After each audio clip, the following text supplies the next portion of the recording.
प्यारे दोस्तों, एक औरत ने कबूतर पर जुल्म किया और कबूतर के बच्चे को मार डाला। फिर उस औरत के साथ क्या हुआ, आइए आपको बताते हैं। अगर आपने इस वीडियो को लाइक नहीं किया तो इसे जरूर लाइक करें। दोस्तों, कहा जाता है इस बड़ी सी दुनिया के किसी हिस्से में एक जंगल था। वो जंगल इतना हरा भरा था कि वहाँ परिंदे आते और अपना डेरा जमा लेते। वहाँ पर छोटे छोटे घर बने हुए थे। उस जंगल के बीचों बीच एक नहर बहती थी। नहर का पानी हर एक को ताजगी देता था। अब ऐसी नियामतें मिलने पर इंसान को चाहिए कि वो अल्लाह का शुक्र अदा करे। वैसे भी इंसान को हर हाल में अल्लाह ताला का शुक्र अदा करते रहना चाहिए। उसी नहर के पास एक झोपड़ी थी। वहाँ एक मियाँ बीबी अपने एक बेटे के साथ बड़े आराम की जिंदगी गुजार रहे थे, क्योंकि शौहर अल्लाह का नेक बंदा था। उसने कभी अपनी बीबी पर जुल्म सितम नहीं किया था, बल्कि औरत के साथ वो नरमी का मामला रखता, चाहे उसकी माँ हो, बहन हो या बीवी हो। उस आदमी की ख्वाहिश थी कि वो सबको बहुत सारा खाना खिलाए, उसके घर पर हमेशा दस्तरखान लगा रहे। लेकिन बीवी को ये सब कुछ पसंद नहीं था। वो नहीं चाहती थी कि कोई भी उनका घर आए। इंसानों के साथ साथ वो जानवरों को भी पसंद नहीं करती थी। उसका शौहर उससे कहता, परिंदों और जानवरों को खाना खिलाया करो, अल्लाह हमसे खुश होगा। जिस घर में परिंदों और जानवरों को खाना खिलाया जाता है वहाँ पर रिज्क में बरकत होती है। लेकिन वो औरत उसकी बात नहीं सुनती और कहती, मुझे जानवरों से, परिंदों से, यहाँ तक कि कीड़े मकोड़ों से बहुत नफरत है और मुझे ये बात समझ में नहीं आती, अल्लाह ताला ने इनको क्यों बनाया है? आखिर इन्हें पैदा करने की क्या जरूरत थी? वो आदमी कहता कि अल्लाह ताला ने हर किसी को किसी न किसी मकसद के तहत पैदा किया है। ये बेज़बान परिंदे, जानवर इंसानों के हक में दुआ करते हैं और इंसान ही उसको तकलीफ देगा तो फिर उनको क्या कहेंगे? ये बेज़बान जानवर तो अल्लाह की तस्बीह बयान करते हैं। तुम कितनी खुश नसीब हो कि चारों तरफ हरियाली ही हरियाली है, पहाड़ है, नहर बह रही है, इतनी नियामतें हैं, फिर भी तुम नाशुक्री करती हो। बल्कि तुम्हें चाहिए कि अल्लाह ताला का शुक्र अदा करो, इन परिंदों से प्यार करो, इनके साथ अच्छा सलूक करो। बल्कि मैं कहता हूँ कि इनके लिए खाने पीने का इंतजाम भी करती रहा करो, क्योंकि मैं तो काम के सिलसिले में शहर चला जाता हूँ। वो शख्स लकड़हारा था, लकड़ियाँ काट कर शहर जाता और शाम तक बेचकर वापस आता था। लेकिन उसकी बीवी हमेशा घर पर रहती थी। वो कहता कि देखो, मेरे पीछे इन परिंदों का बहुत ख्याल रखा करो। ये सुनकर वो औरत चिढ़कर कहती, मुझे ज्यादा मशवरे ना दिया करो, मुझे तुम्हारी नसीहतें नहीं चाहिए, मुझे ये परिंदे बिल्कुल पसंद नहीं है। एक बार ऐसा हुआ कि उनके घर पर दो कबूतरों ने अपनी जगह बना ली। वो कबूतर का एक जोड़ा था, वहाँ पर उनके अंडे भी मौजूद थे। वो कबूतर अपनी आवाज में अल्लाह ताला की शान को बयान करते रहते। सुबह शाम उठकर वो फज्र की वक्त अल्लाह की तस्बीह बयान करते थे। उन कबूतरों के जो अंडे मौजूद थे उनमें से बच्चे निकलने ही वाले थे। वो औरत अपने शौहर से कहती है, देखो मैंने कहा था ना, मुझे ये परिंदे जरा भी पसंद नहीं। शौहर उस औरत से कहता है, अल्लाह की बंदी, ये अल्लाह की तस्बीह बयान करते हैं, ये इंसानों के हक में दुआ भी करते हैं और इंसानों के हक में बद्दुआ भी करते हैं। तुम क्या चाहती हो, दुआ लेना या बद्दुआ लेना? वो औरत उसकी बात नहीं सुनती और कहती है, मुझे ये कबूतर यहाँ नहीं चाहिए, वरना याद रखना तुम्हारी गैर मौजूदगी में इनके साथ मैं बहुत बुरा कर दूंगी। उसका जो बेटा था वो औरत उससे बहुत मोहब्बत करती थी, उसके नाज नखरे उठाती थी। एक ही तो औलाद दी थी अल्लाह ताला ने। शौहर तो दिन भर घर पर नहीं होता था, उसका बेटा ही उसका दिल का सुकून था। वो किसी से उसके अलावा मोहब्बत नहीं करती थी और शौहर की बातों को सुनकर अनसुना कर देती थी। उसका बच्चा थोड़ा शरारती था, वो उसको अक्सर कहती, देखो बाहर ना जाया करो, तुम बहुत शरारती हो, कहीं तुम्हें कोई परेशानी हो गई तो मैं कहाँ अकेले लेकर जाऊंगी। लेकिन बच्चा शरारतें करने से बाज नहीं आता था। एक बार उस बच्चे ने देखा खिड़की पर 2 कबूतर मौजूद है, वहाँ पर अंडे भी है, तो उसे शरारत सूझी। उसने सोचा मैं इनमें से एक अंडा उठा लेता हूँ, किसी को पता भी नहीं चलेगा। अब बच्चा इंतजार कर रहा था कि मेरा बाप शहर जाए और मेरी माँ किसी काम के लिए घर से बाहर जाए। सुबह सवेरे उसका बाप शहर की तरफ चल पड़ा। अब वो माँ का इंतजार कर रहा था कि माँ भी कहीं जाए। माँ ने घड़ा उठाया और नहर की तरफ चली गई। जैसे ही बच्चे ने देखा माँ भी घर से काफी दूर चली गई है, तो उसी वक्त वो किसी ऊंची जगह पर चढ़ा और एक अंडा उठा लिया। वो गौर से उस अंडे को देखने लगा। जब वो अंडा उठा रहा था तो कबूतर बेचैन हो रहे थे, वो भी तो आखिर माँ बाप थे।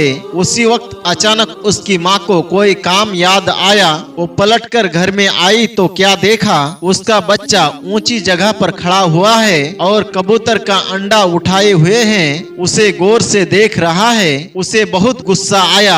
वो चील की तरह झपटी और अपने बच्चे को नीचे खींचा और नफरत से उसके हाथ से अंडा लिया और जमीन पर फेंक दिया। उस अंडे में बच्चा मौजूद था जो निकलने ही वाला था।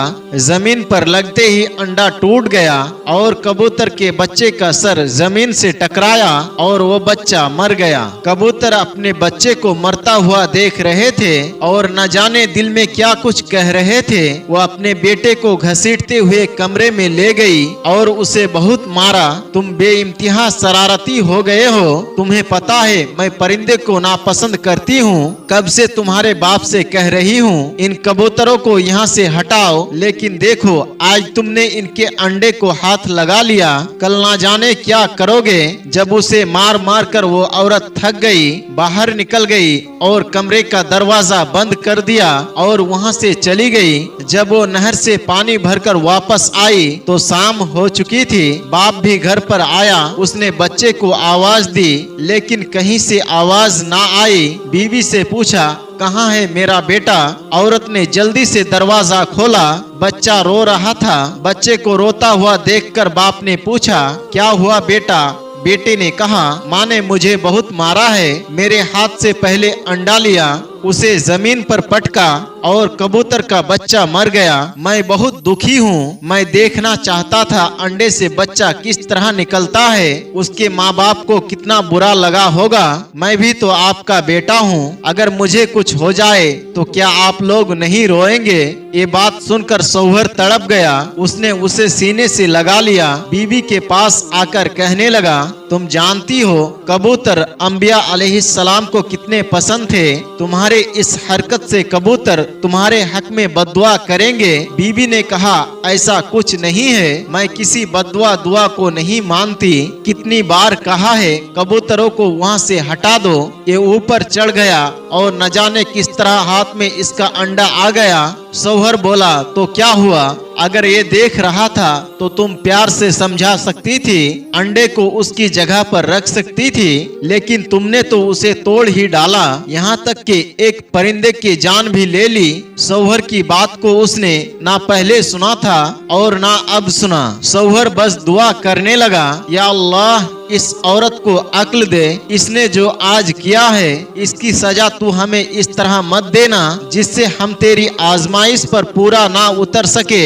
वो शख्स दुआ कर रहा था लेकिन वो दुआ की कबूलियत का वक्त नहीं था। इत्तिफाक से 3-4 दिन के बाद उसे शहर से बाहर जाना पड़ा, लेकिन उसके जाते ही उस औरत पर आफत टूट पड़ी। अचानक उसका बच्चा इतना बीमार हो गया कि उठ ना सका।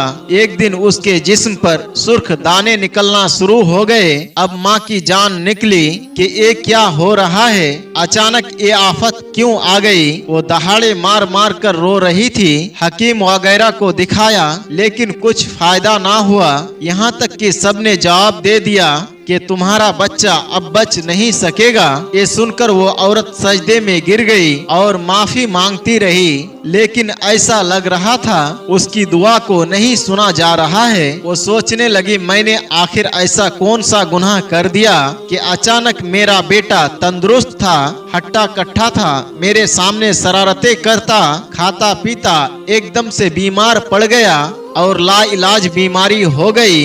शौहर की गैर मौजूदगी में 3-4 दिन जब वो घर पर नहीं था, उसी दौरान एक काम हुआ। तमाम हकीमों ने कह दिया, देखो इसे या तो शहर ले जाओ या फिर इसके मौत का इंतजार करो। ये सुनते ही वो औरत तड़प गई। उसको पता ही नहीं था कि उसका शौहर कब आएगा। वो दुआएं मांग रही थी, लेकिन दुआएं नहीं सुनी जा रही थी, क्योंकि जो गलती, जो कोताही उसने की थी, वो उस पर अब तक शर्मिंदा नहीं थी। एक दिन वो अपने बच्चे की सिरहाने बैठे उसका सर दबा रही थी कि बच्चे ने कहा, माँ मैं जानता हूँ आप बहुत परेशान हैं। मैंने आपसे सवाल किया था, अगर मुझे कुछ हो जाए तो आपके दिल पर क्या बीतेंगी। सोचिए, आपने कबूतर के अंडे को तोड़ा था, उसमें से बच्चा बाहर निकला था और वो मर गया। उसकी माँ के दिल पर क्या बीती होगी। जैसे ही उसके बेटे ने ये बात की तो वो एकदम से चौंक गई।